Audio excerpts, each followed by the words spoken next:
Hello everybody, Don Giannetti, lightingessentials.com. I'm sure glad you're here. We are doing another edition of Behind the Image. These are images pulled from Project 52, and the photographers have graciously let us share how they did them. First up is Carmen Blake's Portrait of an Artist. Carmen's using these spotlights that you see up here. There's some behind this beam right here, and she's using them to light the artist up. Now she had lighting with her, which I think is always a great thing to have, and she provided a little bit of fill with the softbox, but mostly she's using the light within the studio here to do it. It's a tiny studio too. Look at this. It is literally like a one car garage, and Carmen did a great job. She's got her lights with her. She packed in the gear and ended up doing this spectacular, very mysterious and somewhat eerie portrait. Really like it. Carmen Blake. James Kern. Color. Color is the name of James Kern's bag. He really likes color and does a lot of super saturated work. And these cherries in blue bowl, of course, we're using complementary colors here. The blue really pushes the red of the cherries, and it's just a lovely shot. Look at the highlight up front here, all the way through here, and then right back here. And this is where the magic happens on a photograph, folks. This specular up here, I mean, this is going to happen. And then there's nothing over here. We're lit from the side, as we can see. But then what James does back here, this beautiful highlight, soft. It's still dark, lets it go into the shadow area, but still provides a really nice little edge. And notice the little edge is bright right on the top there. We'll show you how he did that in just a second. This is very clever. James usually shoots with a large light source, but he wanted a smaller light source to work on this shot. It's still a softbox. You have to understand that. It's still a soft light because it's a diffuse light that's coming through the cut hole. The hole is just sort of flagging off, if you will, this area right in here and right in here, flagging it off so that there's a smaller pool of soft light down here to work with. Let's go back and look at the image. You can see the light is, around the subject here, but it falls off. So this is not a snoot or a grid or a pool of light or a funnel of light. It's soft light, just like a softbox.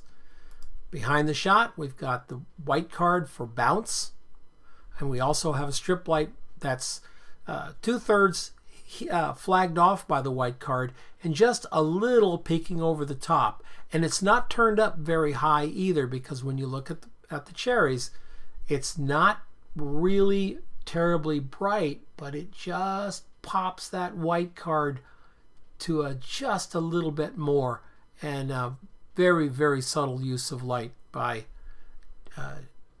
James Kern. Neck, we looked at this shot in the portraits, but I really liked it, and the neck provided us a very nice behind the scenes shot, so I thought I'd share it with you. Neck, of course, is using complementary colors as well. Warm colors all the way around on this image. Warm everything. Even the green up here is warm.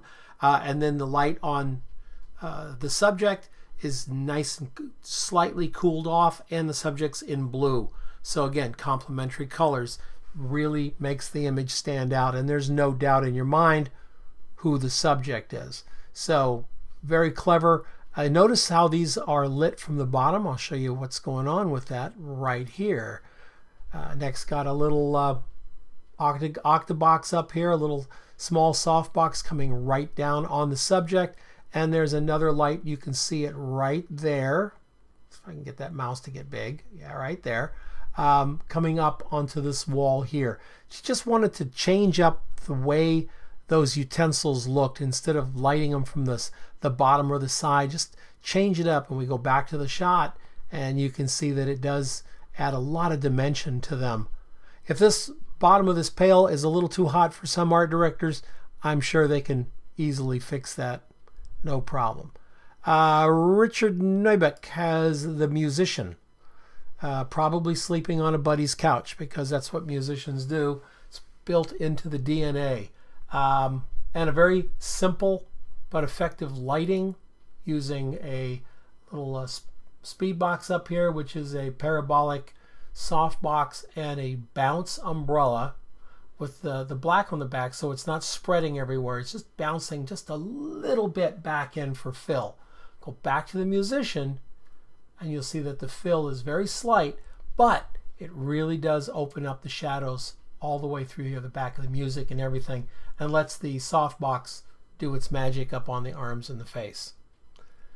Last up is Sofang with her steamer. Beautiful highlights all the way through this steamer. The background's done in Photoshop. She knew exactly what she was going to do, and she captured everything in this steamer looking really, really good on this product shot. Let's see how she did it. Very cool. Multiple shots with the white card to get the reflections exactly the way she wanted. She's using continuous light soft boxes. You can get them at Amazon for under 150 bucks. They use the little curly Q lights. They come with stands and a boom and everything. They're really excellent. Even if they only last you a year, and they'll last longer than that, but even if they only lasted a year, that's less than $15 a month for a set of really nice lights for your still life work. So there's no excuse to not have some good lighting for still life. You can make a scrim and do it as well, but she's using these nice little Amazon boxes. She loves them. I think they're pretty great. And she needed to get some light to come through this opening. Let's go back to the image. See the light coming through the opening here? That's very, very important. That opening is very important to the design. So she realized that she has to stay true to the designer's work. So she got a light, popped it through, and then of course masked it off and built it in Photoshop. So we have a beautiful product shot, a musician, a museum owner, some exceptional cherry still lifes, and an artist. Behind the image, lighting-essentials.com. Check us out at project52pro2016.com as well. Everyone have a great day. We'll see you next time.